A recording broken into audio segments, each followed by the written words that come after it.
Oras yun para sa mga kasama natin na hindi nakikita. Kalimitan ang mga ito ay sa mga lumang bahay o kaya ay sa mga inabandona na, yung mga wala na pong nakatira na mga sira ng bahay na hindi po na-restore o naayos o kaya naman ay napabayaan na. Sapagkat marami po ang pinagmumulan kung bakit tayo ay nakakaramdam ng mga bagay. 3, 2, 1. Na tulad ng maraming nagkakasakit, minamalas, yun nga palaging meron nagkakasakit o kaya yung iba naman laging may nawawalang gamit. Sa totoo lang po kung sa ating bahay ay mayroon laging nagkakasakit, baka naman may dahilan. Kailangan po kasi ang ating bahay ay inaalagaan natin ng higit. Kailangan po ito ay laging malinis, maaliwalas, maliwanag, at higit sa lahat ay masaya ang mga nakatira. Kung ang aking mga nabanggit ay nagawa nyo na, malinis ang bahay, maliwanag, hindi laging nag-aaway, o sabihin nating malinis, lalo na yung ating kitchen o kaya yung ating CR, marahil may iba rin tayong maaring masabi na baka naman chinek nyo ba o ipinagtanong kung ano dati ang inyong pinagtirikan ng bahay. Baka naman ito ay dating malaking punso na tinibag o dili kaya ay dating sementeryo, hindi po natin masasabi. Kaya hindi lang natin dapat pagtuunan ng pansin na kung bakit dito sa amin ay may mga ganitong pangyayari.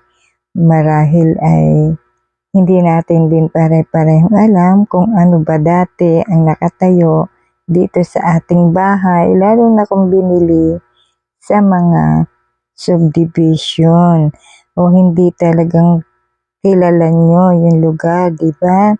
Lalo na sa mga lugar sa mga malapit sa Manila, di ba? Ganyan. May mga paraan pa rin naman po tayo na maaring gawin. Katulad nga ng mga ibibigay ko sa inyong pandikit sa ating dingding, subalit kailangan po ito ay gawin nyo muna.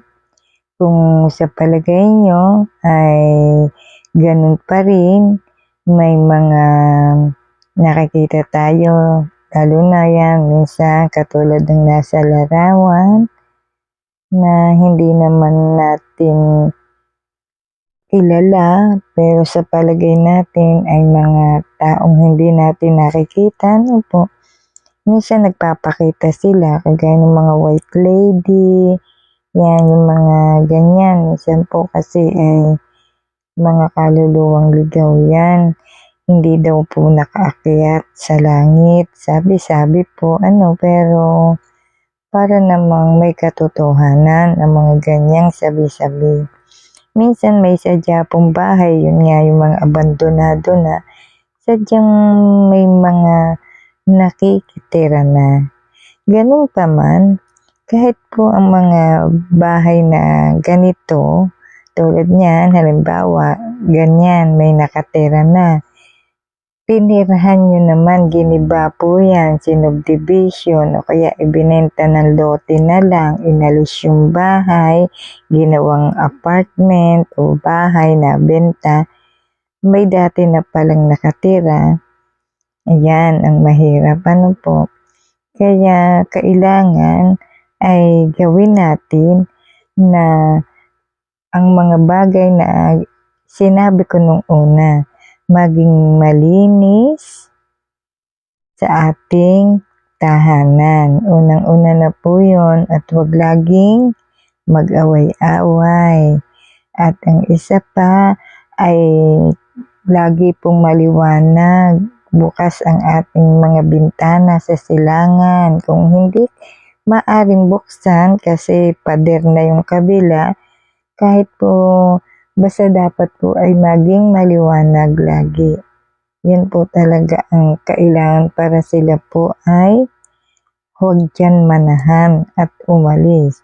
At higit sa lahat ay maaari tayo ay magpatugtog ng mga masasayang tugtugin kasi sila po ay ayaw ng liwanag at mga tugtuging maiingay. Ayaw po nila yan. Kaya nga sila sa mga abandonadong lugar tumitira. Kagaya po niyang nasa larawan. Ako, gustong gusto po nila yan tirahan. Kasi nga, ay madilim na, wala nang kumikibo, wala nang nagsisindi ng ilaw, wala nang nagbubukas ng bintana. Ganun din kung tayo ay may malaking puno sa ating bakuran katulad ng sampalok, akasya, puno ng yung puntalisay or umbrella tree. Yan, gustong mangga. Naku, gustong gusto po nila yung tirahan at duhat. Diyan po sila madalas namamahay at saka yung mga balete tree. Minsan may mga yung ibang tawag dun, yung kulay red na napakabenta. Naku, hindi po yan magandang palakihin. Yan po ay tirahan ng mga ganan. Yung variegated na balete, ano bang tawag doon? Yung rubber tree ba yun? Yun, di po yan maganda. Bago ko po ibigay sa inyo ang orasyon, kailangan po nagawa nyo na yung mga sinabi ko.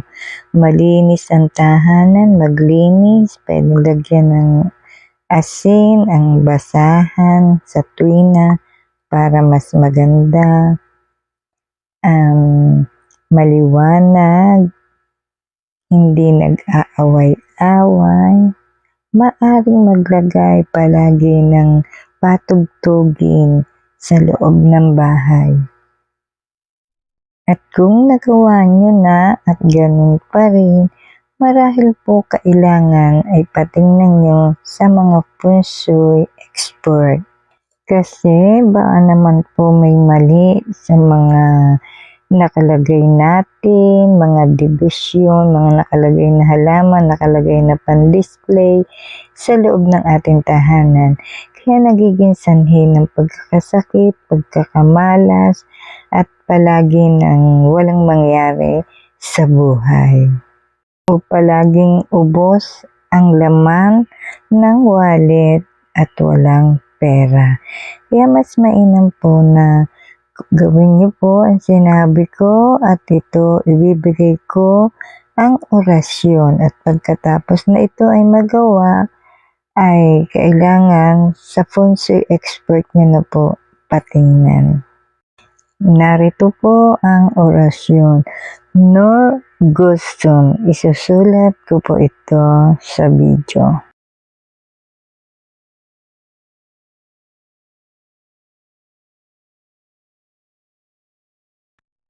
Kumuha po kayo ng isang typewriting o kaya sticker paper. Pagtatluhin niyo po yun, hatiin sa 3 na pahaba. At doon niyo po isusulat ang orasyon na Norgusum. Malalaki po ang letra at kulay pulang panulat o pentel pen ang inyong ipagsusulat. Pagkatapos na ito ay magawa nyo, mas mainam po na sticker paper ang inyong gawin. o gamitin. Kasi po, hindi na kayo mag-provide pa ng pandikit. Kasi ididikit nyo po yan sa lahat ng inyong pinto. Kung may salas, may kwarto, lahat po yan didikitan nyo. Pati po yung lalo na po dun sa kusina. Basta po ididikit nyo palabas man, paloob. Basta po maidikit nyo sa itaas po, sa bandang itaas. Hindi po sa frame ha. Mismong pinto ididikit ang nasabing orasyon. Kaya kailangan na sticker na po ang inyong gamitin kasi nang hindi na kayo mag-provide ng pandikit. Pwede pong magtanong sa comment section kung hindi naging malinaw sa inyo ang paliwanag ko dito sa video. At thank you po for watching. God bless po sa inyong lahat.